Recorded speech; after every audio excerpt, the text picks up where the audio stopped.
I like to spend money on mousepads. Quite a bit. The one big thing I realized during the year I've been in the AIM community is I don't recommend anyone anything on a whim. But this whole thing might have changed with the release of this pad, the Grind Speed GS-01. Before we get into this, I want to be as clear as possible. Grind sent me their ice dots and donut skates for review, which you can see in the description, and I did get a considerable discount on the mousepad. I do also have a code for a 7% discount on their website.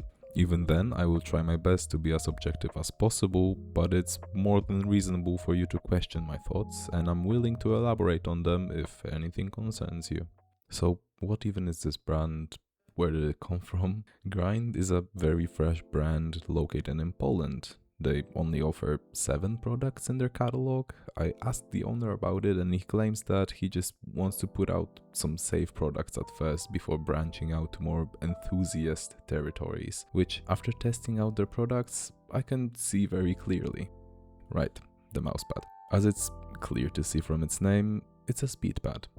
It comes in packaged in a flat box, which is always very nice to see as it will instantly lay completely flat on your desk. It measures at 490 by 420 with a thickness of 3.7 millimeters. My sensitivity range goes from 28cm 360 all the way up to high 100s, and even then I never found an issue with the mousepad height. I could comfortably track targets on an arc with my sense being as low as 90cm without running out of space, but make sure that the mousepad can fit on your desk though, as it's the only size available. The pad has only one hardness option, which I would call soft plus. The hardness lands somewhere between soft and mid artisan style, but leaning towards soft. Many people gravitate towards it as their technique basis of pushing the mouse into the pad, which you can absolutely do on this one, but it's something I don't particularly want. I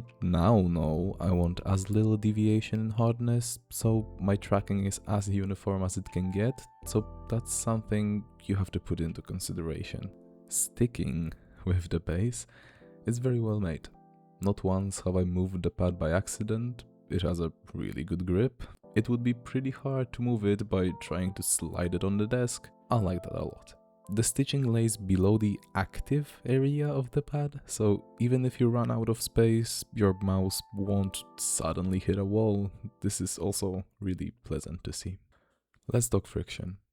The friction all around is well balanced. The static friction is low enough where starting a flick barely requires any effort, but it's not so low where any stopping power doesn't exist.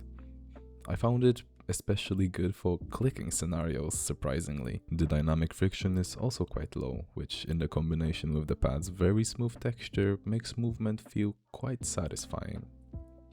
Also, the design is really nice and the print is high quality. The pad looks really nice on my desk, and even though I personally prefer one solid color pads, the colors here are really cold and low saturated, so it doesn't clash with everything, trying to make itself a focal point of your setup.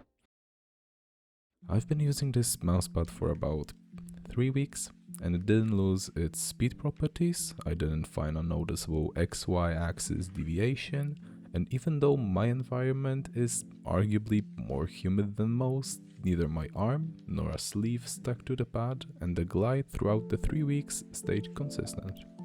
So, who is this pad even for? If you want the fastest out there, it's not that.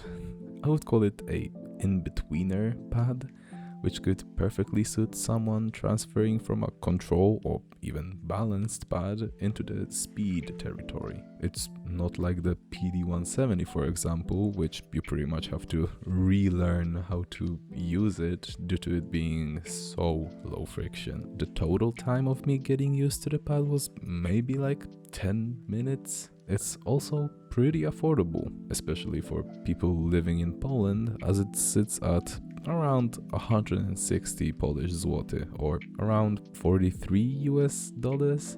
Are there faster pads? Definitely. Are there higher quality pads? Yeah, I would say so. Does that mean this one doesn't have a place in today's market? No, I wouldn't say that. I think the price is low enough and the performance was good enough for me to recommend this pad to someone who wants to try out what a speed pad can offer without pushing them into the extremes. And with that, stay hydrated and I hope you have an amazing rest of your day.